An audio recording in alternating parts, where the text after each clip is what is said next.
नमस्कार, स्वागत है आप सभी का। आप देख रहे हैं इकॉनमी टुडे। मैं हूं अजय मिश्र। सुबह के 9:30 बज चुके हैं। कारोबार जगत की तमाम खबरों पर हमारी निगाह रहती है। आपको बताएंगे कि क्यों अमेरिका में जो बाजार हैं ऑल टाइम हाई पर हैं, आज शेयर बाजार कैसे खुले हैं। लेकिन सबसे पहले आज की बड़ी हेडलाइंस हमारी बिजनेस टॉप लाइंस में। प्रधानमंत्री नरेंद्र मोदी नई दिल्ली में प्रख्यात अर्थशास्त्रियों के साथ आज करेंगे संवाद। आगामी बजट पर लेंगे सुझाव। 23 जुलाई को केंद्रीय बजट 2024-25 होगा पेश। भारत में 2014 और 2023 के बीच 12.5 करोड़ लोगों को मिला रोजगार। 2004 से 14 के बीच में केवल 2.9 करोड़ रोजगार पैदा हुए। एसबीआई रिसर्च की रिपोर्ट का दावा। सरकार 2030 तक 2 ट्रिलियन के निर्यात लक्ष्य को प्राप्त करने के लिए प्रतिबद्ध। केंद्रीय मंत्री पीयूष गोयल $100 अरब के निवेश में तेजी लाने के लिए जल्द ही जाएंगे स्विट्जरलैंड की यात्रा पर। भारत रूस कारोबार में भी तेजी लाने का किया आह्वान। और भारतीय शेयर बाजार में अभी तेजी के साथ खुले भारतीय शेयर बाजार। अमेरिकी शेयर बाजार में एनवीडिया का जलवा जारी। कंपनी के शेयर्स में रिकॉर्ड तेजी और फेड चेयरमैन के ब्याज दरों में नरमी के बाद ऑल टाइम हाई पर बंद हुए नैस्डैक और S&P 500। ये कुछ बड़ी खबरें हैं जिन पर हमारी निगाह रहेगी। आज आपको विस्तार से बताएंगे इन सभी खबरों का हमारे और आपके लिए क्या मतलब है। लेकिन शुरुआत करते हैं बड़ी खबर के साथ। और जो बड़ी खबर है वो है रोजगार के साथ जुड़ी हुई। और रोजगार के जो ताज़ा आंकड़े हैं वो जारी किए गए हैं। आरबीआई के आंकड़े और सरकार के आंकड़े बिल्कुल मैच करते हैं। एसबीआई की रिसर्च रिपोर्ट में बताया गया है कि भारत ने वित्त वर्ष 2014 से 23 के दौरान 12.5 करोड़ नौकरियां पैदा की। वित्त वर्ष 2004 और 14 की बात करें तो केवल करीब 3 करोड़ नौकरियां, 2.9 करोड़ केवल स्पेसिफिक अगर हो जाए तो। एसबीआई की रिपोर्ट पहले आई जो आरबीआई की रिपोर्ट है उसको और भी मजबूती देता है। और एसबीआई ने उद्यम पंजीकरण पोर्टल के आंकड़ों के आधार पर भी ये कहा कि एमएसएमई द्वारा रिपोर्ट किया गया रोजगार 20 करोड़ के आंकड़े को पार कर गया।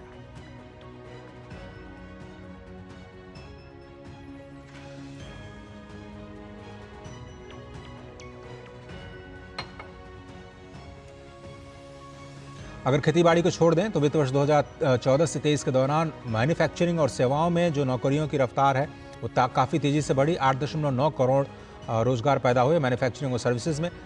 जबकि अगर 4 और 24 की बात करें, पिछले 4 और 24 के 10 सालों की बात करें तो आंकड़ा केवल 6.6 करोड़ रहा। एसबीआई ग्रुप के chief economic adviser Soumyakanti Ghosh ने कहा कि अर्थव्यवस्था में बेहतर सैलरी वाली नौकरियां उपलब्ध होने का अनुमान बताया गया है।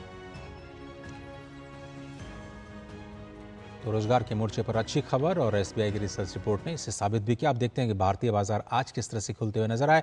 गिफ्ट निफ्टी में जो आज संकेत सुबह मिले उसकी एक रिपोर्ट हम आपको पहुंचाते हैं। गिफ्ट निफ्टी में आज देख लेते हैं आज क्या लेवल रहा। और आज अगर भारतीय शेयर बाजारों की बात करें तो आज शुरुआती कारोबार में तेजी के साथ शुरुआत हुई है और निफ्टी 2 अंक ऊपर आज 24,410 के ऊपर खुलता हुआ दिखाई दिया है।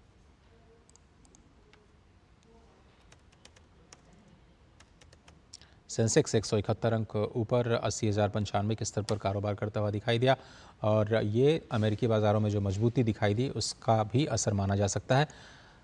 आज शुरुआती कारोबार में निवेशकों का रुझान खरीदारी की तरफ और निफ्टी 60 अंक ऊपर 24,384 के स्तर पर आज ओपन होता हुआ दिखाई दिया। कहाँ पर इस वक्त खरीदारी दिखाई दे रही है वो आपको बताते हैं। इससे पहले आपको बताएं कि निफ्टी बैंक में थोड़ी सी गिरावट दर्ज की जा रही है। आईटी सेक्टर में 273 अंकों की बढ़त है।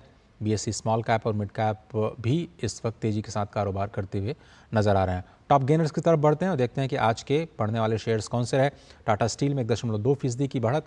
एशियन पेंट्स 1% से ज़्यादा तेजी के साथ कारोबार कर रहा है। आईसीआईसीआई बैंक भी 1% से ज़्यादा तेजी के साथ आज शुरुआती कारोबार में 1,255 के स्तर पर नजर आया। टाइटन और हिंडाल्को में भी तेजी का रुख बना हुआ है। जिन कंपनियों के शेयर्स में आज गिरावट दर्ज की जा रही है उनमें ITC, HDFC bank, device lab, Infosys और टेक महिंद्रा शामिल हैं। 0.30% से लेकर के करीब 0.38% के बीच में ये गिरावट दिखाई दे रही है। और सेक्टर्स की हम बात कर रहे थे जहां पर इस वक्त जो तेजी है वो दिख रही है। ऑटो सेक्टर के साथ साथ कैपिटल गुड्स और कंज्यूमर ड्यूरेबल्स में भी बढ़त है। हालांकि थोड़ा सा एफएमसीजी और हेल्थ केयर सेक्टर पर दबाव दिखाई दे रहा है। और बजट से पहले ये जो उतार चढ़ाव का सिलसिला है, ऐसा एक्सपर्ट्स मानते हैं कि लगातार जारी रहेगा। ग्लोबल मार्केट अपडेट्स में देखते हैं कि जो अमेरिकी बाजार हम बता रहे हैं आपको ऑल टाइम हाई पर नजर आए। ये वायदा बाजार के इस वक्त नतीजे आपके स्क्रीन पर दिखाई दे रहे हैं। डाउ जोन्स फ्यूचर्स 2 अंक ऊपर, S&P 500 56 और नैस्डैक में 218 अंकों की बढ़त।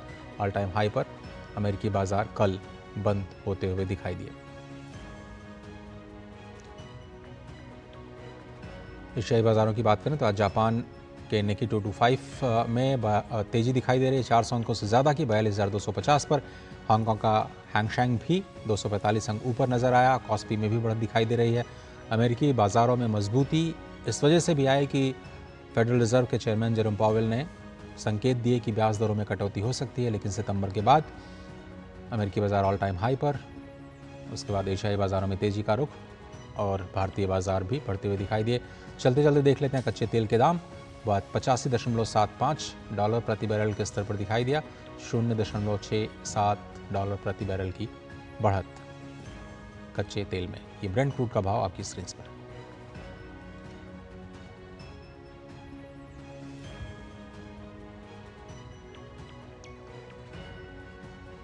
छोटा सा ब्रेक लेते हैं। ब्रेक के उस पार हमारा आज का फोकस, और फोकस में हम बात करेंगे भारत के ट्रेड पॉलिसी की। कहीं मत जाइए, देखते रहिए इकॉनमी टुडे। बढ़िया है, प्राकृतिक हल्दी, मिर्ची, धनिया नहीं, मिर्ची, धनिया, हल्दी, MDH। बात जब पीढ़ियों के लिए बनने वाले घर की हो तो जिम्मेदारी बड़ी हो जाती है। गैलेंट समझता है ये जिम्मेदारी। अब डबल M रिब्स के साथ गैलेंट एडवांस TMT रीबार, निर्माण का रियल हीरो। स्वागत है आप सभी का, आप देख रहे हैं इकॉनमी टुडे और अब बात करते हैं आज के फोकस की।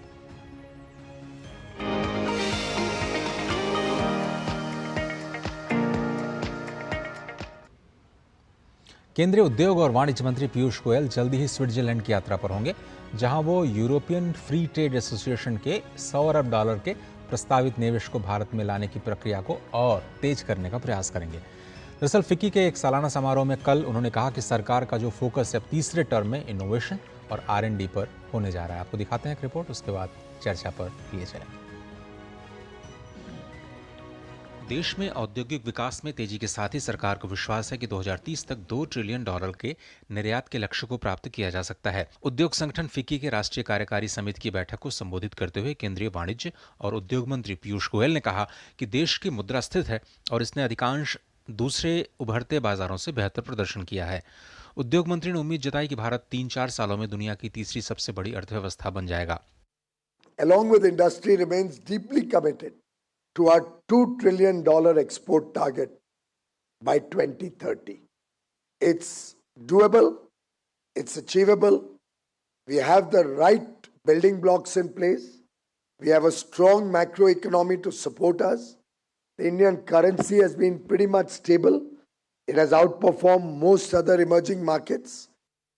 केंद्रीय मंत्री गोयल ने रूस में प्रधानमंत्री मोदी को रूस का सर्वोच्च सम्मान दिए जाने का जिक्र करते हुए उद्योग जगत से भारत और रूस के बीच $100 अरब के द्विपक्षीय कारोबार के लक्ष्य को प्राप्त करने पर काम तेज करने का आह्वान किया। उद्योग मंत्री जल्द ही स्विट्जरलैंड की यात्रा पर भी जाएंगे, जहां वो यूरोपियन फ्री ट्रेड एसोसिएशन के $100 अरब के प्रस्तावित निवेश को भारत में लाने की प्रक्रिया को और तेज करने का प्रयास करेंगे। उद्योग संगठन फिक्की के सालाना समारोह में केंद्रीय मंत्री ने बताया कि सरकार अपने तीसरे कार्यकाल में नवाचार के साथ साथ अनुसंधान और विकास में निवेश करने के लिए प्रतिबद्ध है। साथ ही गुणवत्ता मानक और इससे जुड़े नियमों पर भी सरकार का फोकस है, जिससे घटिया उत्पादों को भारतीय बाजार में प्रवेश करने से रोका जा सके। तपस भट्टाचार्य के साथ bureau report, DD news, Delhi. और प्रोफेसर डॉक्टर राकेश मोहन जोशी, जो कि वाइस चांसलर हैं Indian institute of foreign trade के, इस वक्त हमारे साथ जुड़ रहे हैं इकॉनमी टुडे में। प्रोफेसर साहब, बहुत बहुत धन्यवाद आपका वक्त निकालने के लिए। स्वागत है आपका DD न्यूज़ पर, इकॉनमी टुडे में। आज हम बात करेंगे हमारे जो ट्रेड पॉलिसीज़ को लेकर के, लेकिन लगातार प्रधानमंत्री मोदी और जो ट्रेड मिनिस्टर पीयूष गोयल साहब ये कह रहे हैं कि हम तीसरे टर्म में हम और तेज़ी से काम करते हुए दिखाई देंगे। तो आपको लगता है कि ये जो एक्सपोर्ट के लक्ष्य हैं या फिर ट्रेड को लेकर के कौन सी तेजी आपको इस तीसरे टर्म में दिखाई दे रही है? कौन सी वो बड़ी प्राथमिकताएं होंगी सर? देखिए, ट्रेड के ऊपर जैसा कि कल पीयूष गोयल जी ने बताया या प्रधानमंत्री, trade has become a very important and integral part of international democracy now. और जिस तरह से इन्होंने बात की है इस समय इफ्ता की, जो यूरोपियन फ्री ट्रेड एग्रीमेंट हमने 4 कंट्रीज के साथ किया है, जिसमें स्विट्जरलैंड है, नॉर्वे है, आइसलैंड एंड लिंचेस्टाइन है, तो ये एक बड़ा अभूतपूर्व तरह का ट्रेड एक्सपेरिमेंट है पूरी दुनिया में, जिसके अंदर एक नया एक्सपेरिमेंट ये किया गया है कि ये देश भारत के अंदर $100 बिलियन निवेश करेंगे। ऐसा कभी ट्रेड एग्रीमेंट में नॉर्मली नहीं हुआ। Trade agreement theoretically is concessions in import duties and something like that. तो इसके अंदर ये जो हुआ है $100 बिलियन के निवेश के लिए, और ये एक बहुत ही बड़ी प्राथमिकता है। और इसके लिए देखिए सरकार जो है पूरी तरह से काम कर रही है। इस समय सरकार निर्यात के लिए एक प्रोएक्टिव अप्रोच यूज कर रही है, जिसके अंदर न केवल ये लक्ष्य रखे गए हैं, बट ग्रास रूट लेवल पे इन लक्ष्यों को कैसे क्रियान्वित किया जाए, उसके लिए निरंतर मॉनिटरिंग का कार्य जो है वो निश्चित रूप से जारी है। इसके अंदर आप देखिए पहली बार ऐसा हुआ है जबकि एक technology intensive country like Switzerland, उससे हमको जो टेक्नोलॉजी का एफडीआई के तहत टेक्नोलॉजी जो देश के अंदर आएगी, उससे जो कहा गया है कि 1 मिलियन एम्प्लॉयमेंट की भी बात कही गई है, तो ये मुझे लगता है एक ट्रांसफॉर्मेटिव होगा और हमारे लिए एक बड़ा एक्सपेरिमेंट होगा। उसको हम मॉनिटर कर रहे हैं और उसके अंदर विदेशों के अंदर उनको ट्रेड फैसिलिटेशन कर रहे हैं कि भारत के अंदर इन्वेस्टमेंट के अंदर कौन सी परेशानियां हैं जिनको दूर किया जा सके और ये आ सके। उसके लिए आप देखिए बहुत सारी स्कीम से पीएलआई स्कीम है। अभी आपने पीएलआई में अभी देखा कि भारत में जो कंटेनरों की प्रॉब्लम थी, अभी वो भावनगर के अंदर जो कंटेनर की यूनिट की बात कही गई है, पीएलआई स्कीम कंटेनर के लिए कही गई है। भारतमाला प्रोजेक्ट है जो कि निर्यात के लिए और foreign investment specially for export oriented purpose के लिए जो क्रियान्वयन उसका हो रहा है, मुझे लगता है कि एक लॉन्ग टर्म के अंदर जाकर 2030 के अंदर जो 2 ट्रिलियन का भारत सरकार ने लक्ष्य रखा है, मुझे लगता है वो मिल पाएगा। उसके अलावा बहुत सी ऐसी बातें हैं कि जैसे to promote India in the international market, to promote Indian brand in the international market, उसके अंदर एक कॉम्प्रिहेंसिव स्ट्रेटेजी के तहत सरकार के जितने भी डिपार्टमेंट्स हैं, स्पेशली मिनिस्ट्री ऑफ कॉमर्स के और रिलेटेड, उनके साथ मिलके एक ऐसी कार्य योजना का निर्माण और उसके साथ में उसका क्रियान्वयन के ऊपर ध्यान दिया जा रहा है और किया जा रहा है। मतलब उसके लिए almost daily basis, weekly basis, monthly basis उसको मॉनिटर किया जा रहा है और मुझे लगता है कि निश्चित रूप से होगा। और अभी जो आपने दूसरी बात की प्रधानमंत्री मोदी जी की, जो रशिया के अंदर, रशिया है वेरी ट्रस्टेड पार्टनर। हाँ, आप कह रहे हैं कुछ अजय जी? हाँ जी, नहीं सर, मैं रशिया और ऑस्ट्रिया पे आ ही रहा था कि प्रधानमंत्री जो अभी पहले ही द्विपक्षीय बैठक में रशिया के साथ उन्होंने कहा कि $65 बिलियन को अब हमें $100 बिलियन तक लेकर के जाना है। लेकिन सर ये होगा कैसे और कैसे हम और ज़्यादा डीपेन करेंगे, looking at the big conflict जो सिनेरियो चल रहा है, चाहे आप इजराइल गजा को ले लें या फिर रशिया यूक्रेन को ले लें, अभी मुश्किलें खत्म नहीं हुई हैं।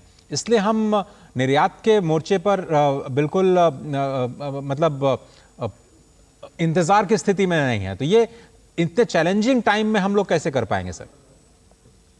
देखिए, जो भारत की खासियत रही है और जो हमारे नेतृत्व की भी खासियत रही है इस समय, वो ये है कि getting out opportunities out of the calamities. जिसको लोग परेशानी समझ रहे हैं उसका भारत ने एक अपॉर्चुनिटी की तरह जो है वो उपयोग किया है। तो जो मिडिल ईस्ट का क्राइसिस है, रेड सी क्राइसिस है, इवन द यूक्रेन रशिया वार है, वो परेशानियां हैं, लेकिन उसका हमने किस तरह से फायदा उठाया है। आप देखिए बिलियंस ऑफ डॉलर की हमारा जो है वो ऑयल के इंपोर्ट में बचत हुई है रशिया से इंपोर्ट करने के साथ। और उसके साथ में अभी जो बात होके आ रही है रशिया के अंदर, रशिया के साथ हमारा ट्रेड डेफिसिट है क्योंकि हम उनसे ऑयल इंपोर्ट करते हैं, हम उनसे डिफेंस इक्विपमेंट इंपोर्ट करते हैं। तो अभी ये बात ये हो रही है कि हमारे कंज्यूमर गुड्स वहां पे कैसे पहुंच सकें, और कंज्यूमर गुड के लिए आयात, रशिया के अंदर आयात और भारत से निर्यात को कैसे सुगम बनाया जा सके।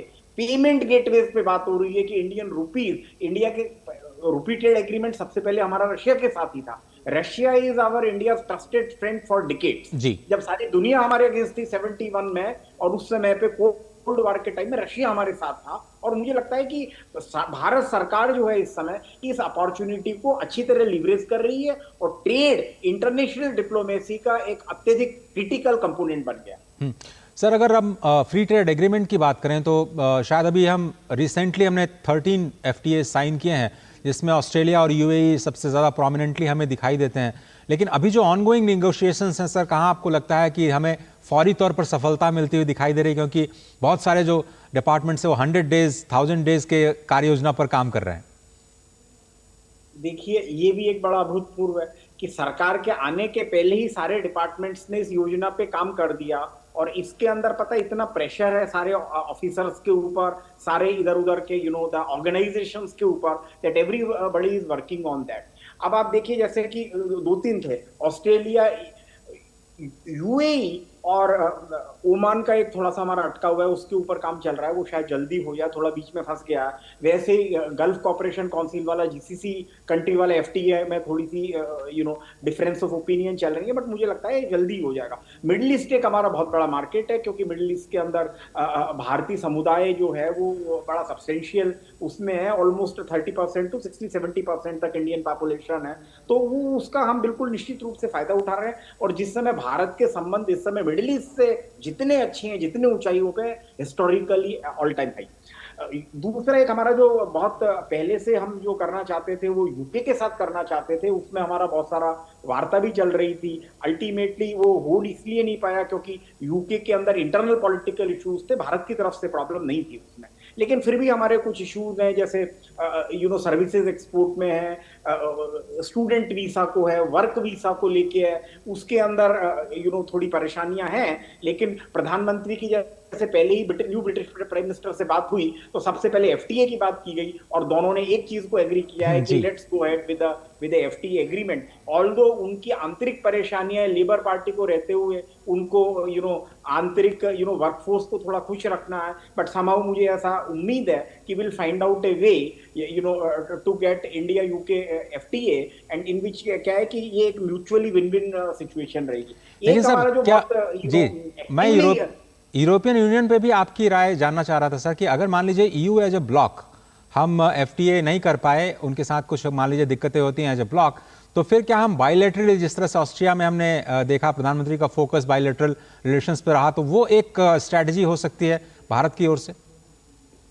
नहीं अजय जी, आपने बिल्कुल ठीक कहा, क्योंकि मल्टीलेटरल सहमति बनने के अंदर कॉम्प्लेक्सिटीज बहुत ज्यादा है, और उस कॉम्प्लेक्सिटी के कारण because WTO almost 20 years is almost dysfunctional, तो डब्ल्यूटीओ के डिसफंक्शनल होने से एफटीए के ऊपर हमारा फोकस बढ़ गया है। और इसीलिए आप देखिए कि यूरोपियन यूनियन से अगर नहीं हो पाया हमारा, तो हमने ये इफ्टा किया, और इफ्टा के अंदर एक सबसे बड़ा कंट्री स्विट्जरलैंड को हमने देखा है, स्विट्जरलैंड है, नॉर्वे, आइसलैंड है, इनके साथ हम काम कर रहे हैं। सिमिलरली जैसे ऑस्ट्रिया की आपने बात बताई, लेकिन मुझे लगता है कि यूरोपियन यूनियन वाले में भी डेस्पाइट ऑफ मेनी बॉटलनेक्स, मुझे लगता है कि इसके ऊपर हम स्ट्रॉन्ग फुटिंग पे काम करेंगे। टाइम लग सकता है, लेकिन ये agreement will see light of that day, ऐसा मुझे पूरा विश्वास है। और ये दोनों के लिए जो है विन विन होगा, और क्योंकि ये इफ्टा का एग्रीमेंट हो गया है, वो एक यूरोपियन कंट्री के साथ है, पहला एक ऐसा एग्रीमेंट है, इसलिए यूरोपियन कंट्री भी बहुत प्रेशर में इंडिया से करने के लिए, यूके बहुत प्रेशर में, क्योंकि यूके का ब्रेक्सिट पूरी तरह से जो है ना असफल हो गया है, फेल हो गया है।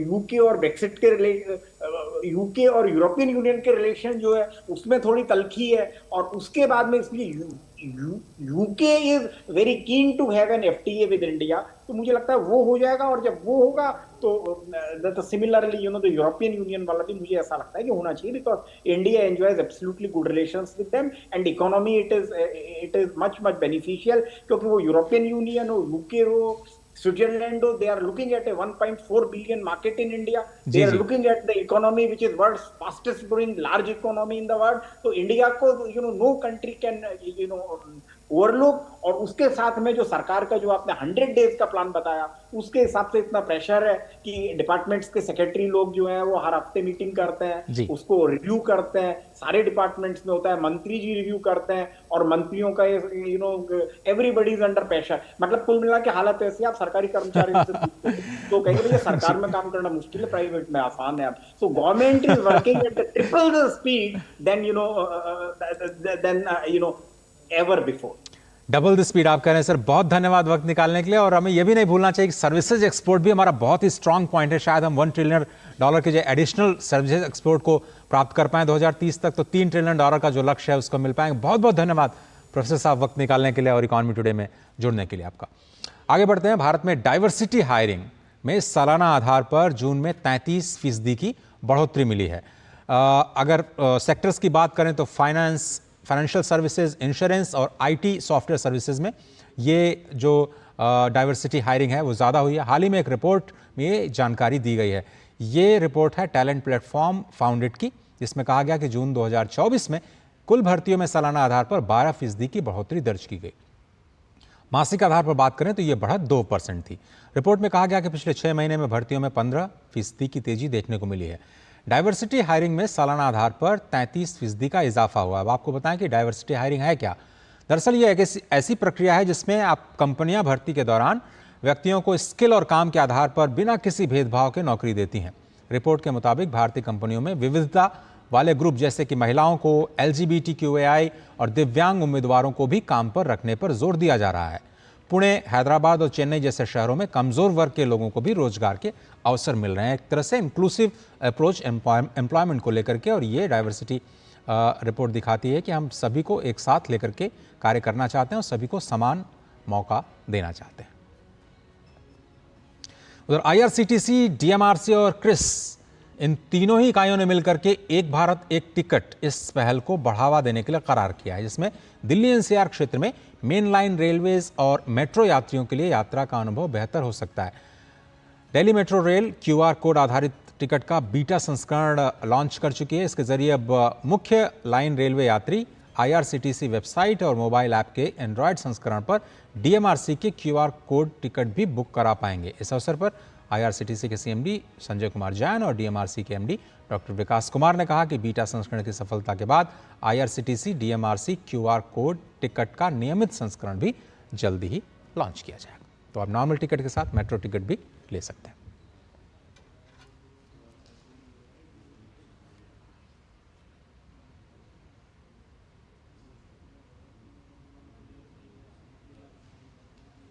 तो चलिए, कुछ ऐसी ही जो पॉजिटिव खबरें हैं जो हमारे और आपकी ज़िंदगी पर सकारात्मक असर डालती हैं कारोबार जगत की, और हम आसान भाषा में आपको समझाने की कोशिश करते हैं। तो इकॉनमी टुडे के आज के इन सत्र में सिर्फ इतना ही, लेकिन आपको चलते चलते छोड़ जाते हैं कारोबार जगत से जुड़ी कुछ और अहम खबरों के साथ फटाफट अंदाज में। फिलहाल इकॉनमी टुडे की पूरी टीम को दीजिए इजाज़त। नमस्कार।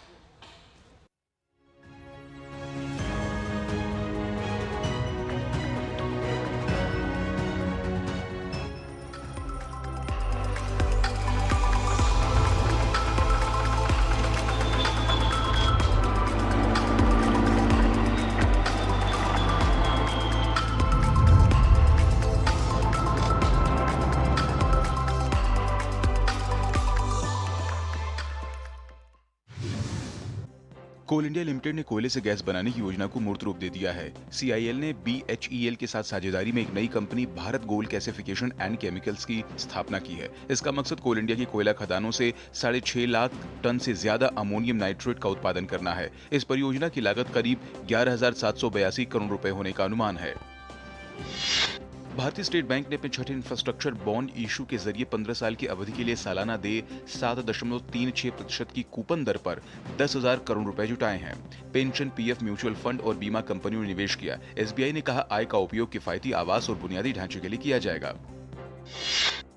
एप्पल ने भारत में कुछ आईफोन उपयोगकर्ताओं को चेतावनी जारी की कि उनका डिवाइस पेगासस जैसे भाड़े के स्पाईवेयर हमले का संभावित लक्ष्य बन सकता है।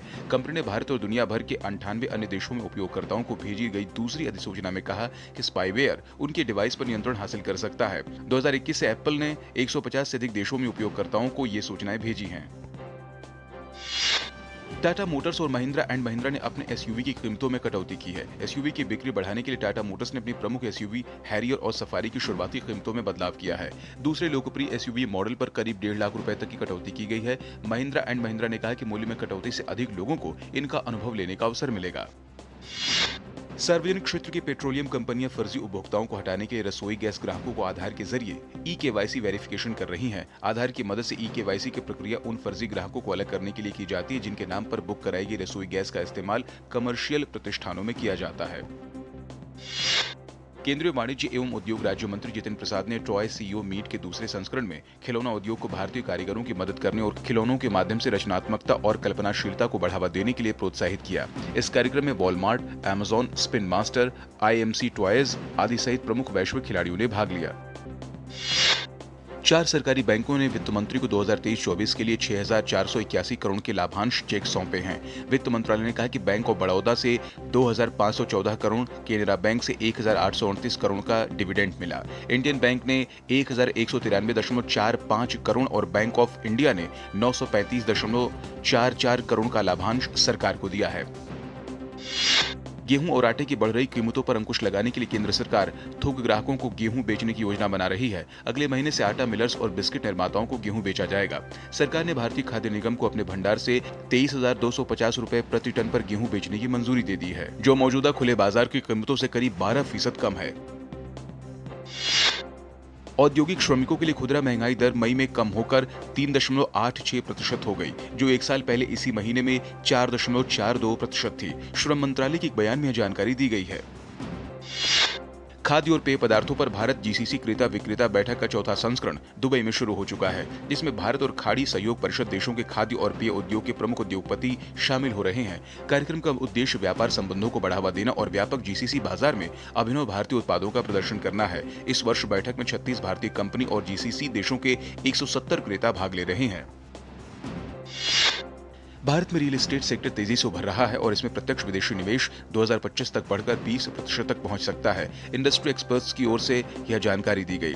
एसोचैम के इवेंट में हरियाणा रेरा के सदस्य संजीव कुमार अरोड़ा ने कहा कि रियल एस्टेट क्षेत्र सबसे बड़ा रोजगार देने वाला सेक्टर के रूप में उभर रहा है और तेजी से हो रहे शहरीकरण, स्मार्ट सिटी, सभी के लिए घर और FDI नियमों में ढील से इस क्षेत्र को और बूस्ट मिलेगा।